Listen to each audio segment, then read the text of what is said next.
The New American Standard Bible, copyright by the Lockman Foundation. Ruth, chapter 1.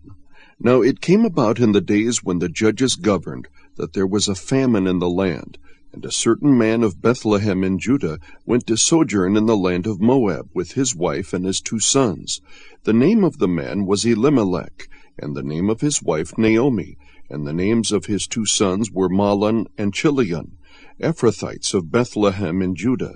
Now they entered the land of Moab and remained there.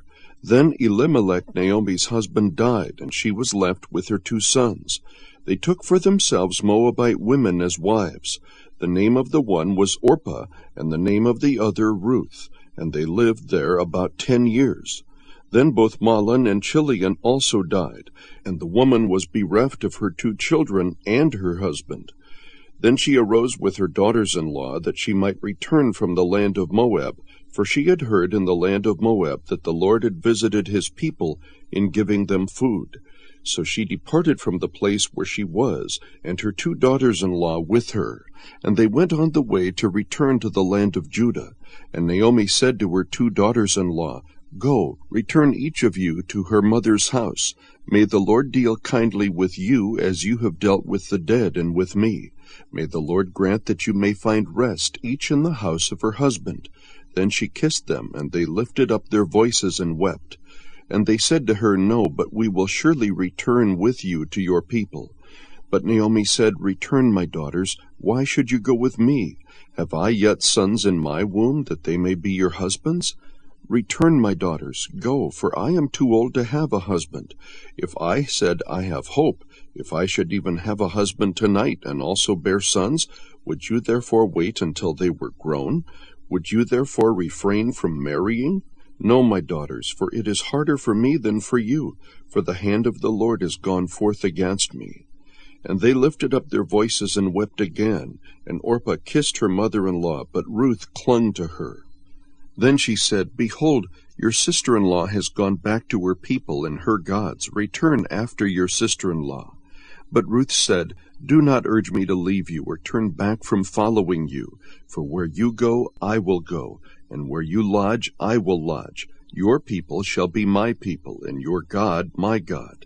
Where you die, I will die, and there I will be buried. Thus may the Lord do to me, and worse, if anything but death parts you and me. When she saw that she was determined to go with her, she said no more to her. So they both went until they came to Bethlehem.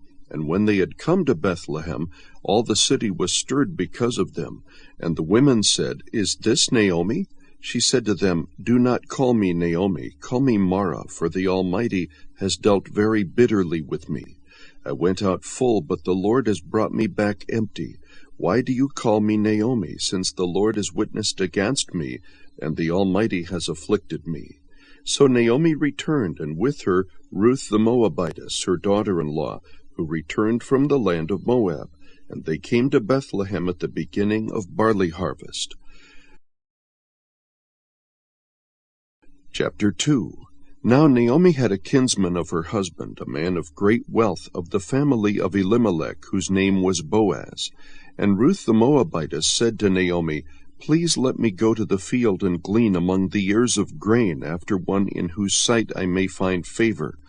And she said to her, Go, my daughter. So she departed and went and gleaned in the field after the reapers.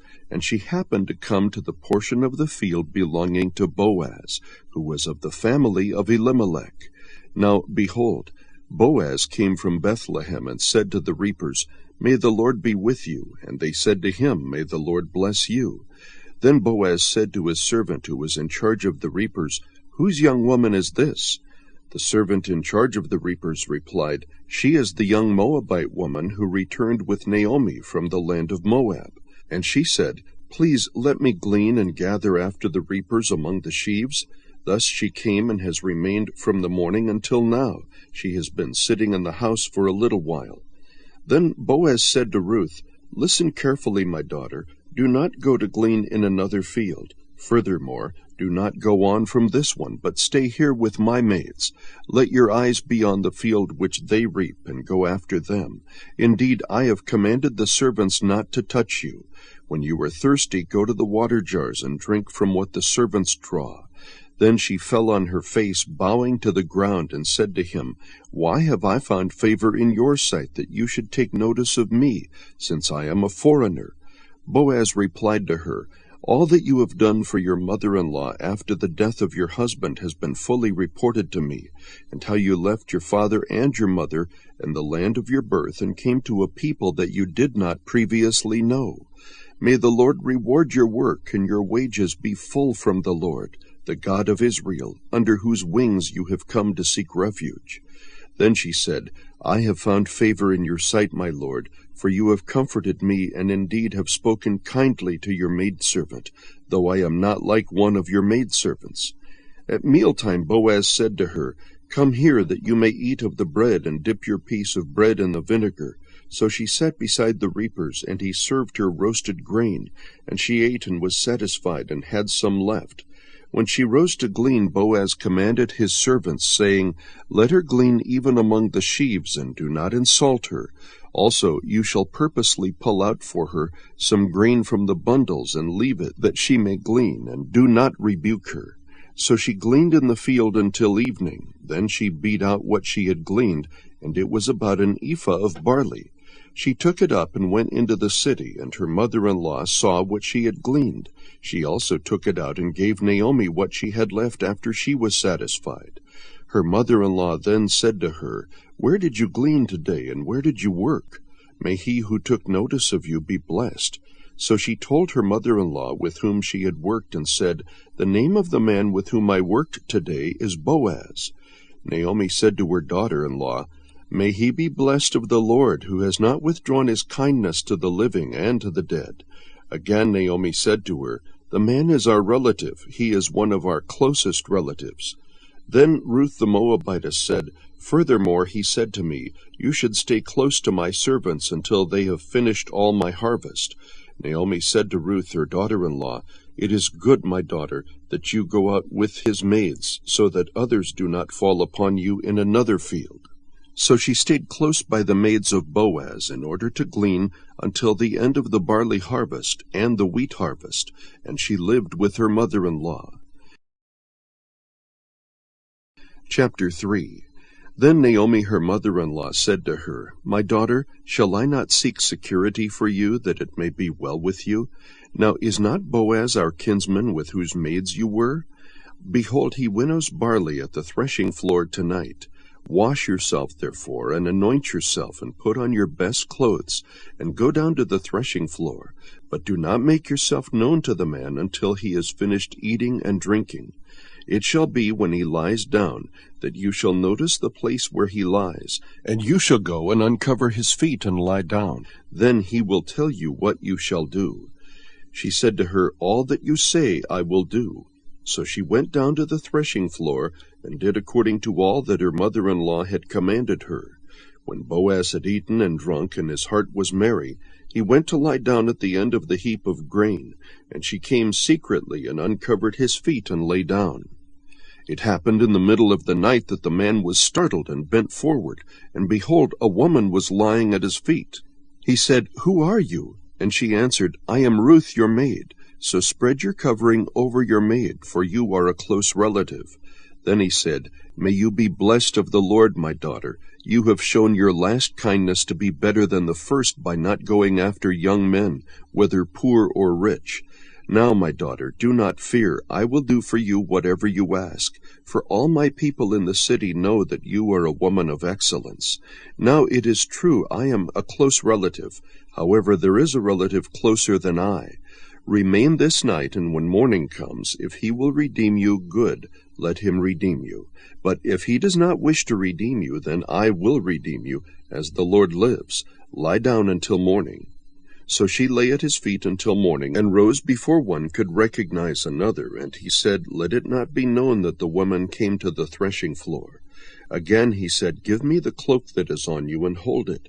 So she held it, and he measured 6 measures of barley, and laid it on her. Then she went into the city. When she came to her mother-in-law, she said, How did it go, my daughter? And she told her all that the man had done for her. She said, "These 6 measures of barley he gave to me, for he said, 'Do not go to your mother-in-law empty-handed.'" Then she said, "Wait, my daughter, until you know how the matter turns out, for the man will not rest until he has settled it today." Chapter 4.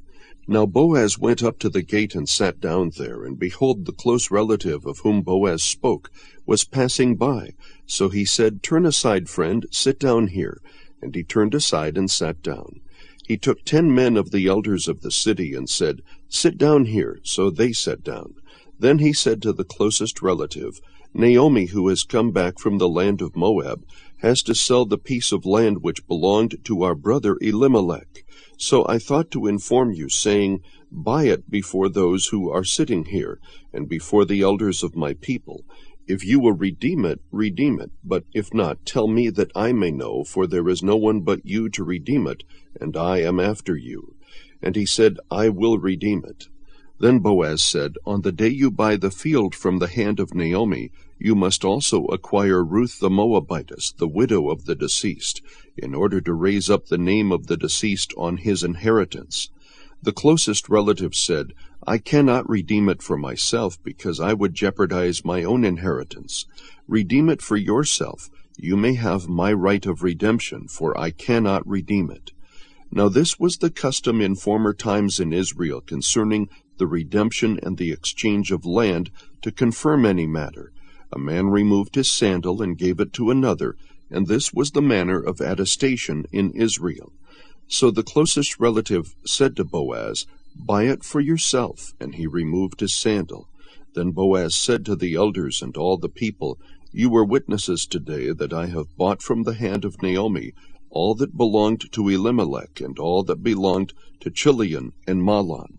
Moreover, I have acquired Ruth the Moabitess, the widow of Mahlon, to be my wife, in order to raise up the name of the deceased on his inheritance, so that the name of the deceased will not be cut off from his brothers, or from the court of his birthplace. You are witnesses today."